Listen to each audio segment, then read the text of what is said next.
I want to begin this morning with a smattering of questions.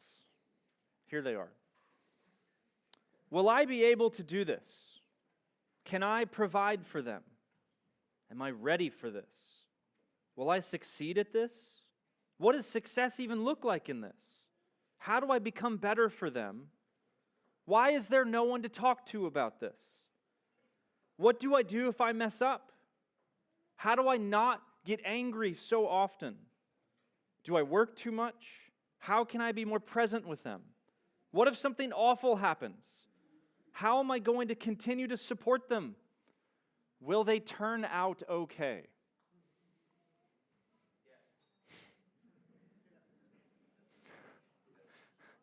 These and many more tend to be the questions that every father is plagued with as their head hits the pillow. And today, being Father's Day, it's my desire to lean in to that very heart.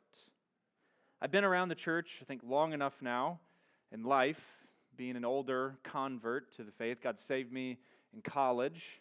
But I've been around the church long enough to know that on Mother's Day, mothers, as you ought to, you get a huge pat on the back and like, good job, you do so great. Then what tends to happen is a few weeks later on Father's Day, it's like, why are you so horrible at being a dad? And it's just time to beat up on the dads. I don't want to follow suit with that today. Today, it's our desire to encourage dads. But as is often the case in the Scriptures, Lord willing, we've experienced this. Not only dads here will be encouraged today, but you can receive encouragement from this passage no matter where you are or what you are in life. So the passage before us today, as we continue on in our Gospel Encounters summer series, is Mark chapter 9, verse 14 to 29.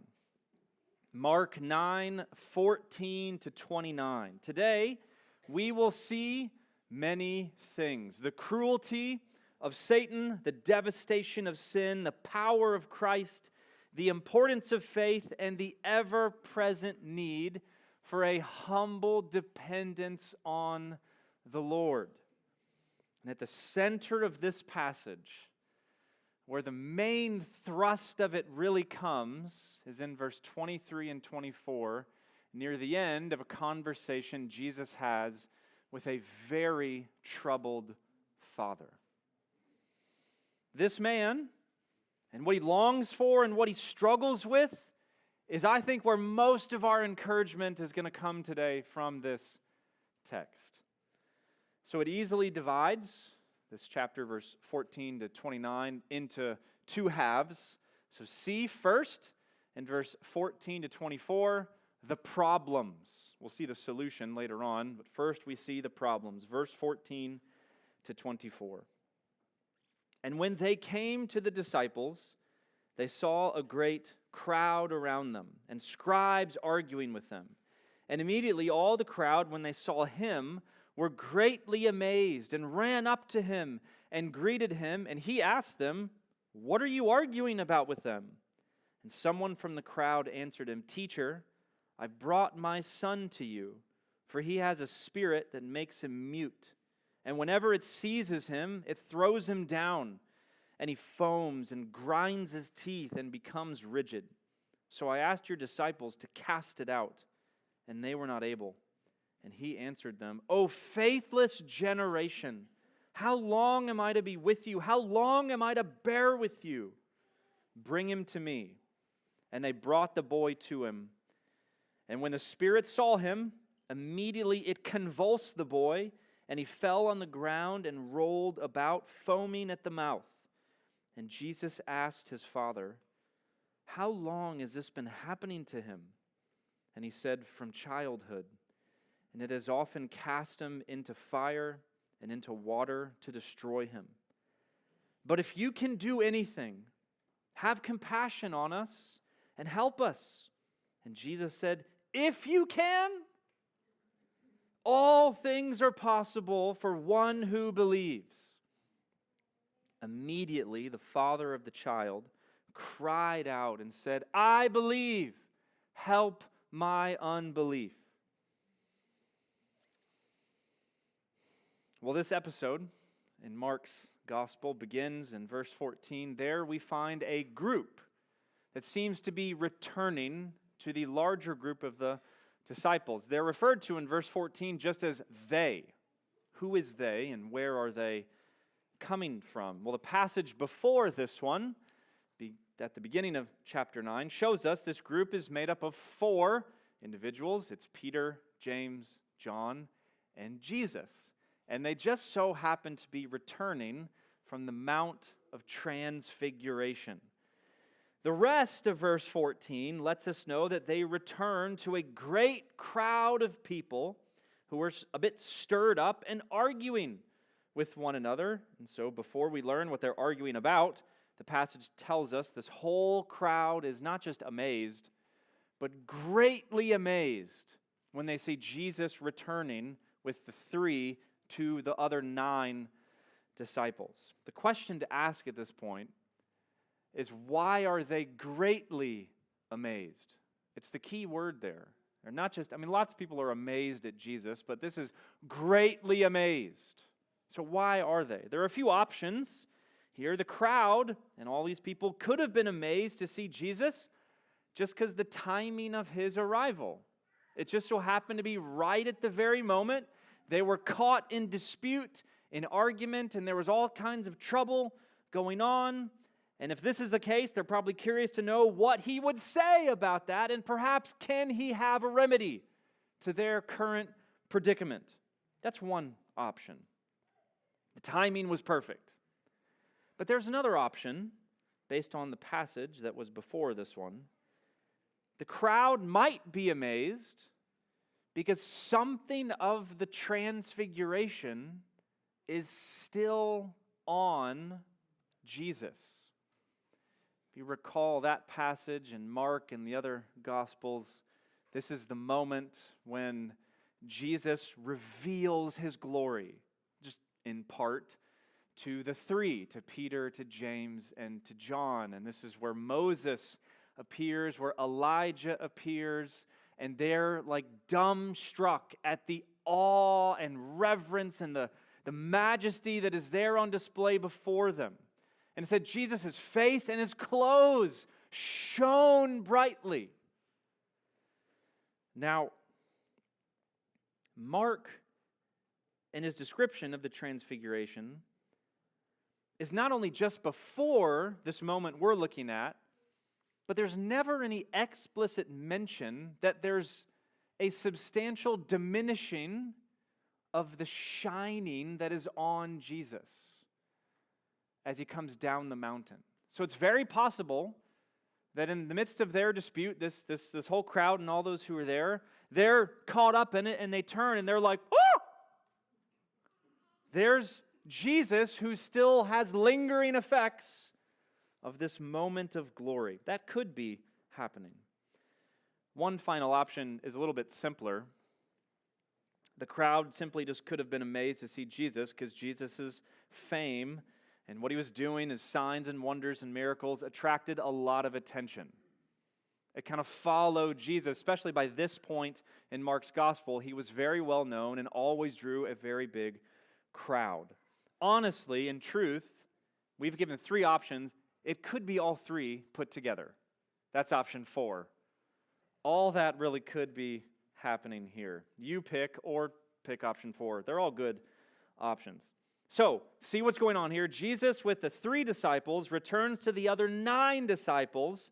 They see all the fuss. Everyone's amazed at Jesus. And then Jesus asks a question in verse 16. What are you arguing about with them?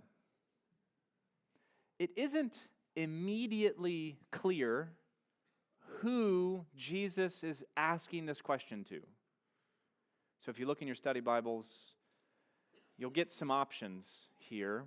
It could be the scribes. I don't think it's the scribes. I think the plainest meaning here is that Jesus is asking this question to his disciples or to the crowd who were arguing with the scribes. Well, someone then answers Jesus from the crowd in verse 17 and 18, saying, "Teacher, I brought my son to you, for he has a spirit that makes him mute. And whenever it seizes him, it throws him down, and he foams and grinds his teeth and becomes rigid. So I asked your disciples to cast it out, and they were not able." This gives us some clarity. And it seems that there are two problems that are causing this spectacle, predicament, and squabble going on that Jesus walks into.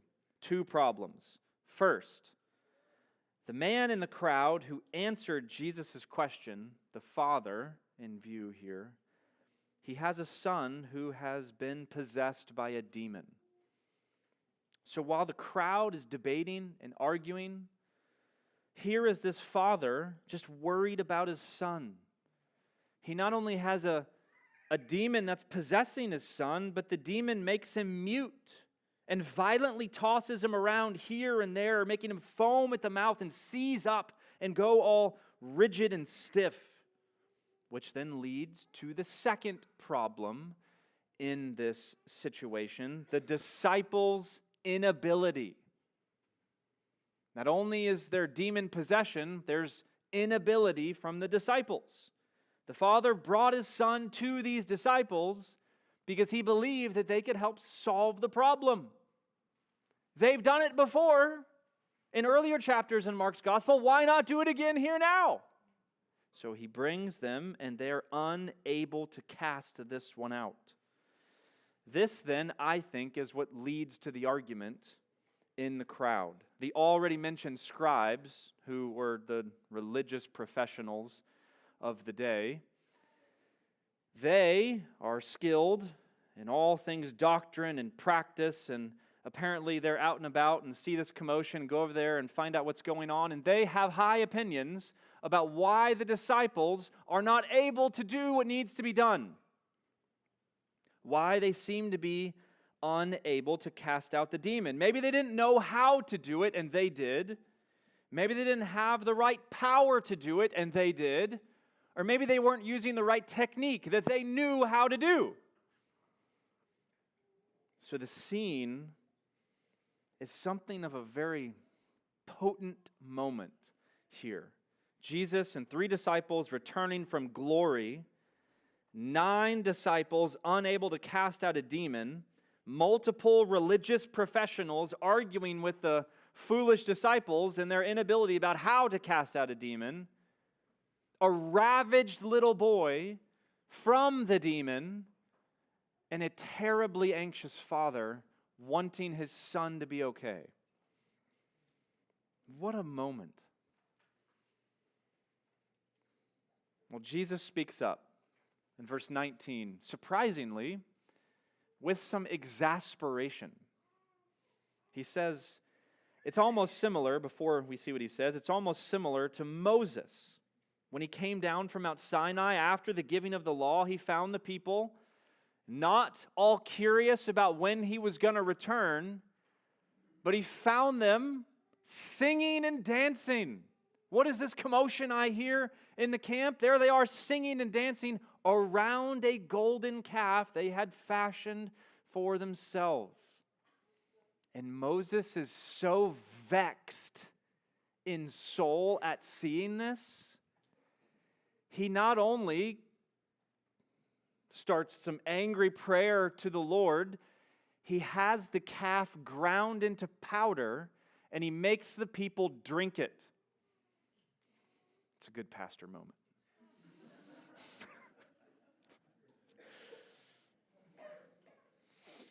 In verse 19, Jesus comes down from transfiguration to find not great idolatry, but great unbelief. So he says, "O faithless generation, how long am I to be with you? How long am I to bear with you?" One commentator describing this scene put it like this: on the top of the mountain, Jesus had shone and glowed. At the foot of the mountain, he moans and groans. There we saw his deity. Here we see his humanity. Church, Jesus is grieving at one thing in this moment. He's grieving at unbelief. The sin of unbelief. His disciples had been with him long by this point, and when they had done work for him, but when they sought to do this work for him, they were unable to do so. And so unbelief is no small sin. Many people think it is. Unbelief isn't murder. It's not drunkenness. It's not going to make you fall down in the middle of the street or land you in jail. But unbelief grieves the heart of Christ. And see it from the disciples' point of view, unbelief hinders the ministry of Christ. They're unable to do what they need to do.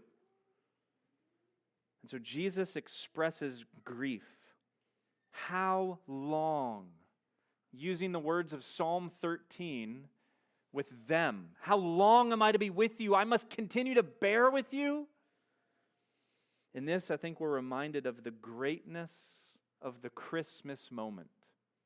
The greatness of the condescension of the incarnation. Once the Son of God dwelt in heaven in perfect peace and fellowship with the Father and the Spirit, but he left. He voluntarily left and took on a nature that he did not know before, a human nature.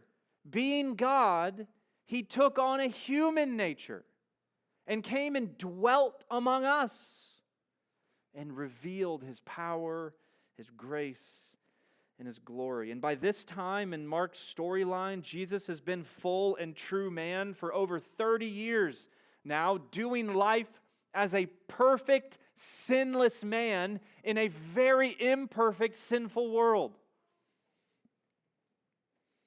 And just moments before this, he had a powerful taste of what his fellowship with the Father once was when he was in heaven. And now he comes down from that and sees all this mess. If you and I were Jesus, we're coming down the mountain and seeing this, and we're turning up and going back up the mountain. You're like, not today. But Jesus stayed. Jesus stayed. Why did he stay? Jesus stayed because his heart beats for the ones he came to save. A very difficult, heart-wrenching moment follows this. Jesus had asked for the boy in verse 19. You notice a small detail in verse 20. It doesn't say, and the father brought the boy. It says, they brought him. There's a hint there that what's going on in this demon possession is so violent, it takes a group of men to bring this boy to Jesus. And further in verse 20, when the demon saw Jesus, it went mad. The unclean spirit went mad. And Jesus turns to the Father and said, how long has this been going on? And the Father says, from childhood. It's been doing things like this and worse. So this is no passing condition or no mere few week illness. This has plagued this family for years.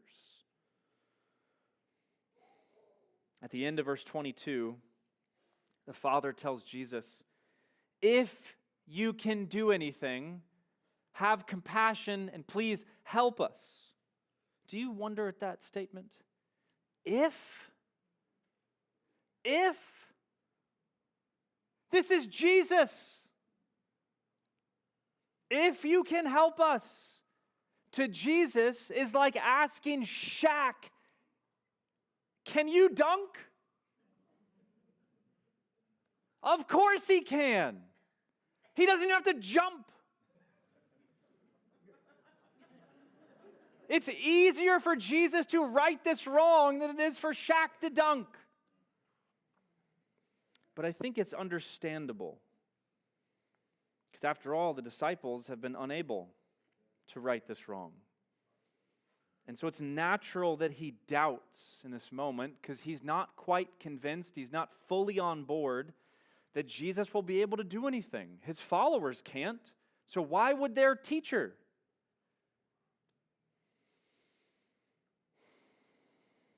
Look at what Jesus says. All things are possible for one who believes. Which also implies the opposite, the reverse of this statement. Little is possible for the one who doesn't believe. This is not a call. This is wildly abused. You guys know this. You've been in churches. This is wildly abused, this phrase, and applied in all sorts of different wrong contexts. Reminds me, there's a funny coffee mug. All things are possible through a verse taken out of context. This verse fits in there. This is not a call to a kind of divine vending machine faith where if we just press the right buttons with God, we get what we want. This is not what's in view here. This is a call to believe in Christ, in Him, in His person, in His ability, His might. It's not about the believer. It's about Christ, the one believed in.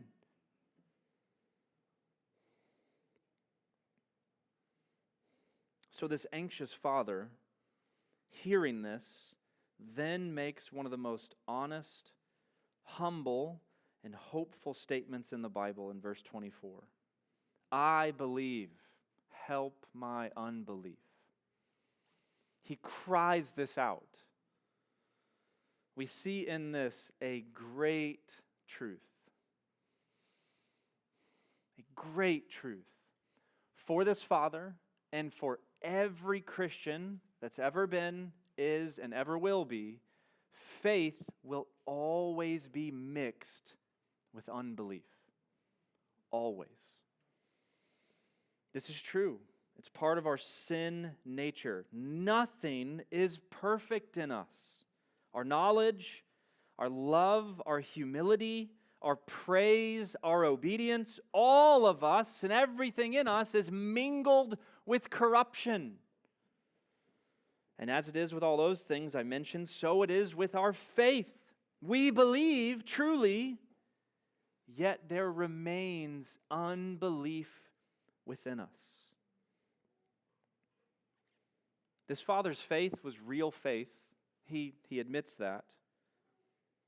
But he also admitted something of what Jesus has just lamented in his exasperation, that this father feels like he's also part of the faithless generation that can't quite muster up enough faith to believe that all this evil can be undone.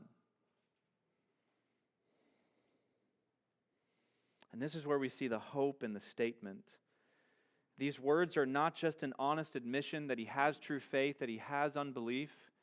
These words are a plea for help. Do you see that? These words are a plea for help. And they're hopeful because they're a plea for help. And this plea, asking for our unbelief, for his unbelief to lessen and diminish in him, and for faith to grow and flourish in him, this plea is a plea that Jesus loves to answer. And so we ought to take it onto our lips as often as we can. So as weak and trembling and feeble as our faith may be, we must use our faith. If we waited to do anything with our faith until our faith was strong, we would never do anything. It's like walking into a gym and looking at the dumbbell rack and just going to stand in front of the 120-pound dumbbells and say, I'm not going to lift anything until I can lift those. And people are like, well, you're never going to do anything then.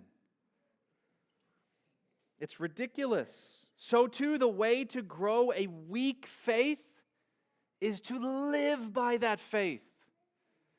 And wondrously and ironically, the more we live in light of faith, live out the faith, live by faith, we'll find that faith growing stronger.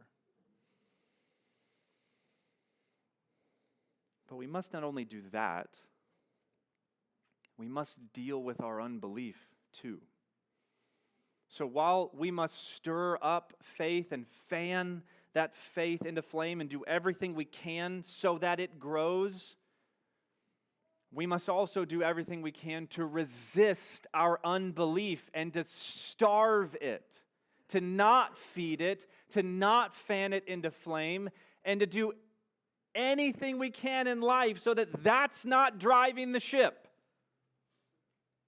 Which means avoiding anything that will diminish faith and availing ourselves of everything that will increase faith.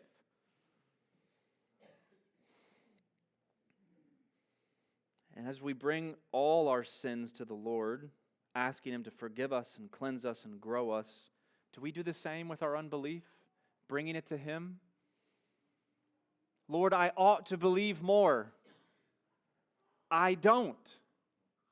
Increase my faith, that I would honor you, love you more, and serve your people stronger. I want to believe your promises. Help me live in them and be changed by them. And truthfully, if we go deeper, I think there's a root of all sin is unbelief. When you sin, it's not an oops moment. We get this, right? No one sins by accident. Like as if we fell into sin. We use this language, but that's not what happens. We sin because we want to. We jump. Because at that moment we believe. It's a belief issue. We believe this sin, whatever it is greater and more satisfying than the way of obedience, than Jesus Himself. This sin to us in that moment as we jump in shines brighter than the glorious Christ. And so unbelief really is the root of all sin, the great polluted fountain from which all other sins flow forth. And so our prayer and our work to fan faith into flame, to starve out unbelief, it really is asking the Lord to do something not with the outside of us, but with the inside of us. Pierce deep. Do what only you can do and change me. And so though we might feel like a twig, and picture a twig, or like a piece of pine straw. It's weak and feeble. My 3-year-old can snap it in half. We feel like that in life, don't we, sometimes? Maybe all the times. We feel like this. That's okay to feel like this. Come to Christ.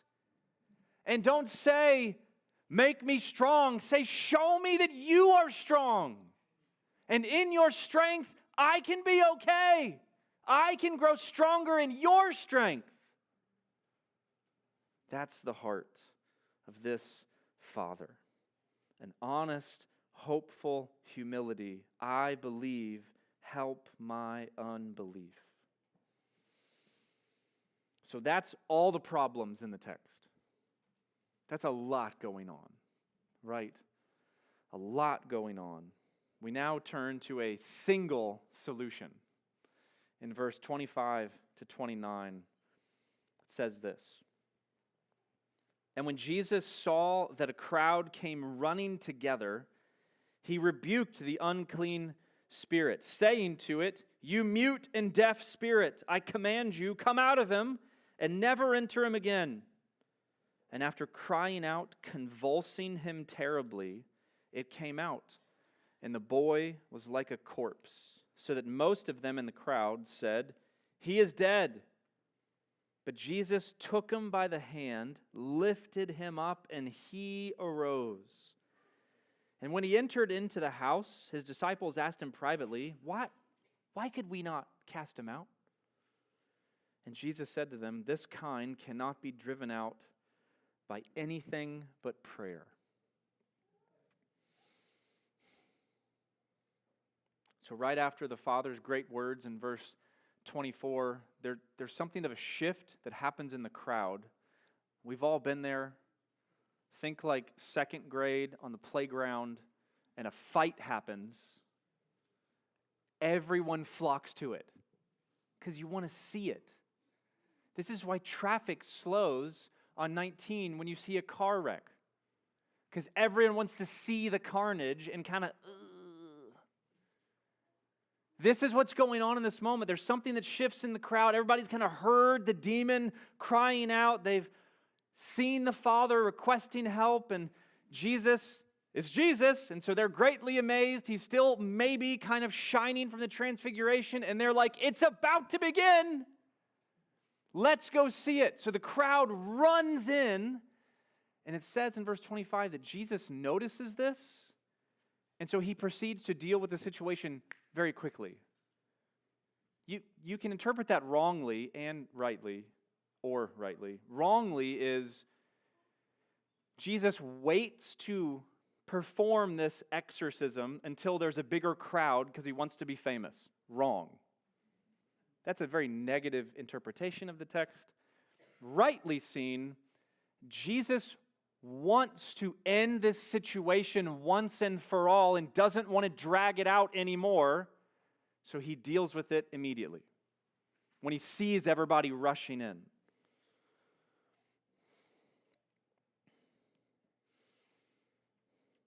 While the disciples tried and failed to cast this demon out, how wonderful. Jesus, in absolute Genesis 1-like authority, commands the demon to flee and never return, and it obeys. It cries out, it convulses, but it comes out of the boy so violently that the boy is left as if he's a corpse. So while now this problem is solved, one of the problems, it creates a kind of new problem. The boy is still not well, is he? Is he dead? Is he unconscious? Is he frozen with fear? Like, what just happened? Well, there's some wiggle room here in Mark's gospel. Clearly the crowd believed as they're shouting out, "He's dead, he's dead, he's dead." It's a little unsettled from Mark's description, but whether he's dead or not, it matters little. The dethroning of Satan is always a victory of life and a defeat of death. And that's just what happens. Jesus takes his hand, lifts him up, and the boy is made new. We're at Mark chapter 9 here. What just happened in this exorcism is a small preview of a greater event to come. This event points beyond itself to the moment when Jesus will dethrone every single fallen authority by his own death on the cross and his own resurrection might. In that moment, he will dethrone all evil once and forever. This is the power of Christ. Strong as Satan may be, Jesus is stronger. He's able to save, like we read in the New Testament, to the uttermost, any and all who come to him by faith. We're not told, as this moment concludes, we're not told of the sweet reunion of father and son. We want to see it, don't we? We don't get to see it. We're not told of how the crowd and the scribes reacted to this moment, especially the religious professionals, as they again see Jesus do something that befuddles them. We're not told how they respond or how this event dissipated and people just wandered off. But we are told what the disciples do. They go back into the house, seems like just Jesus and the 12, and they then look at Jesus privately, we read, and they ask a question. Why were we unable to do this? Now that also can be interpreted negatively, like, look, these guys, come on. I mean, they kind of deserve it at times, but these guys, more favorably, it's good that they ask the question. They want to learn. They want to grow. They want to know how not to make the same mistake again. But it does reveal their error. Here's what I mean. Earlier, in Mark chapter 6, I believe Jesus gives them the power to cast out demons and to do all sorts of signs and wonders in His name. It seems like from chapter 6 to chapter 9, the disciples grew into this posture where they just assumed that this powerful gift was now in their control and they could dole it out or exercise it or employ this power whenever it seemed right to them for any kind of situation that they came across. This is subtle, but it's a form of unbelief. Using the gift of God for their own purposes. They asked Jesus, why could we not cast it out? The emphasis needs to be on the we. They needed to learn. How do we need to learn this? How much do we need to learn this? Past ministry success and power. Elders, we need this too. Past ministry success and power does not guarantee the same in the future.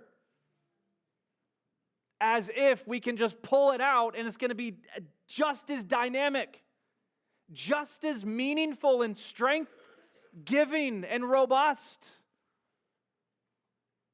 But at every occasion we encounter in life, every occasion they encountered in life, having the power of Christ, they had to depend on Christ at all times, in every circumstance, not just assume that Jesus will be big for them.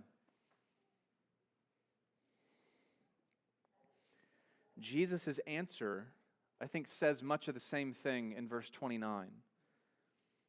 There's a lot of mystery, and I'm not quite sure how to explain a lot of this, but he says, this kind cannot be driven out by anything but prayer. I think the part that is puzzling to me is the start, this kind. I mean, we probably should understand that. Seems to be a hierarchy among the angelic host, Gabriel and Michael and the such, kind of more prominent than the others. The same might be true in the demonic realm, that there are different kinds of demons, some that are a lot more stronger than the others. This kind, Jesus says, can only be handled in one way, by prayer.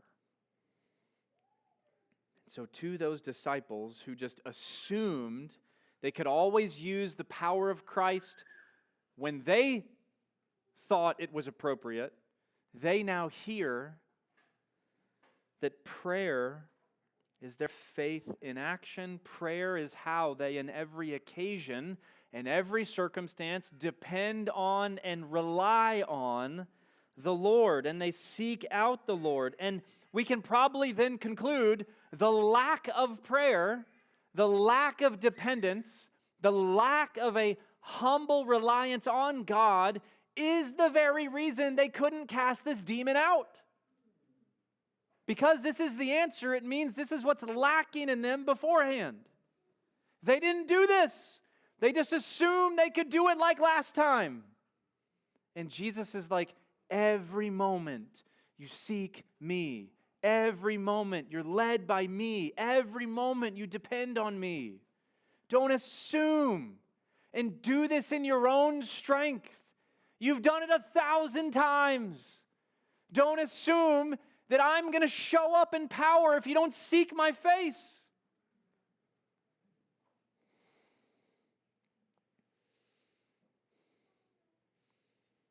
The presence of prayer plugs the disciples and every believer into the Lord, whose power is unmatched. That's the source of their strength. And that's why he answers in the way that he does.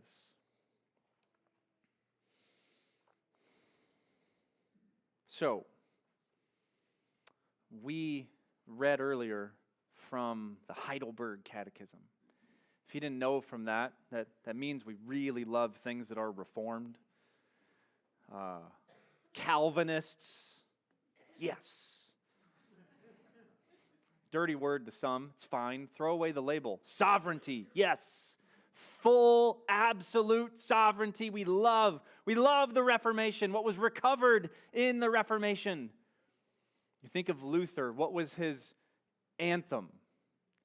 Faith alone, right? We are saved by faith alone. This got him kicked out of the church, got a price on his head, and it changed the world.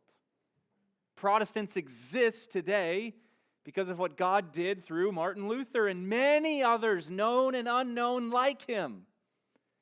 And so we today say faith is so important. But faith is not enough. We need to also say that. Faith is not enough. Faith does not give us power. We don't have faith in faith, if you see what I mean here. Our faith is not in faith. Our faith is in Christ. And so faith is only an instrument. Like we read in the Heidelberg, faith, true faith, is a sure knowledge and a firm confidence. Faith is like a vehicle that takes us to Christ. He saves. So in here we need to bring the nuance. It's not faith that saves us. It's Christ that saves us. Faith gets us to Christ. It's the instrument by which we are saved because it brings us to the Savior. In that regard, I say this. Dads, everyone but dads, in particular today, many of us struggle and often feel very weak. Like we are never going to be dad enough for our children. Be encouraged today toward a true faith. If you feel strong in faith, or if you feel weak in faith, true faith gets the same strong Christ. That's our hope. He is our strength. Whether we feel as strong as an oak or as weak as pine straw, He is our strength.